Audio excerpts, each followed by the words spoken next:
Well, it's just after 10 o'clock. If you've just joined us, a good evening to you. It is the third and final hour of Newsfeed PM. I'm Naledi Moleo. So President Cyril Ramaphosa and John Steenhuisen's meeting has been postponed due to the SADC meeting. The ANC and DA are butting heads over the assenting of the Expropriation Bill and whether there was sufficient consensus among the coalition partners as outlined in the Statement of Intent, which is binding on all members of the Government of National Unity. The former governing party believes Ramaphosa was well within his right as president to sign the bill into law, while the DA argues there should have been consultation first. Newzroom Afrika senior politics reporter Ziyanda Ngcobo has more. Let me be very clear. We're not here to implement the National Democratic Revolution. That's the ANC's ideology. It's not the ideology of the Government of National Unity.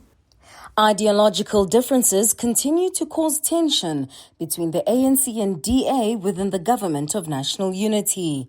On Tuesday morning, John Steenhuisen was emphatic that his party would not take what they claim was a lack of consultation over the Expropriation Bill lying down. In addition to this, the DA believes President Cyril Ramaphosa ignored legal advice from their Minister in Public Works, Dean McPherson, who raised issues of constitutionality around the act. If this current trend continues of simply giving a tin ear to the views, opinions, thoughts and ideas of DA ministers in government, then there really is no point us being there. We might as well be sitting in opposition in Parliament and in the country, because if our ideas aren't going to be listened to and taken on board, there really is no point in us being there. So when will we leave? When the Constitution is trashed and our economy is crashed. Later on Tuesday afternoon, the ANC held its own briefing where it outlined the outcomes of its Lekgotla gathering at the weekend. It had very little to say about the DA's threats of withdrawing from the GNU. You know, this thing about leaving the Government of National Unity is a bit like, what is it, the little boy crying wolf.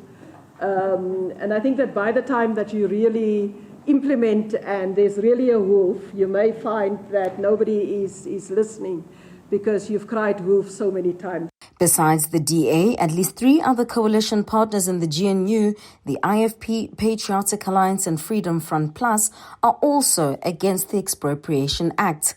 But the ANC is in full support of President Ramaphosa. One of the issues about the Statement of Intent that forms the foundation of the Government of National Unity is its foundational principles. And one of the foundational principles is the rule of law, that we must respect the Constitution and we must respect the rule of law. The President can't, after Parliament pass a law, unless it's unconstitutional, can't then say that he's not going to sign the law. On Wednesday, Cabinet will begin its 2-day Lekgotla at the Sefako Makgatho Presidential Guest House. It is there where the fortitude of President Ramaphosa and his ability to keep this GNU intact will be tested as the executive finalizes the medium-term development plan amid rising tensions with his coalition partners.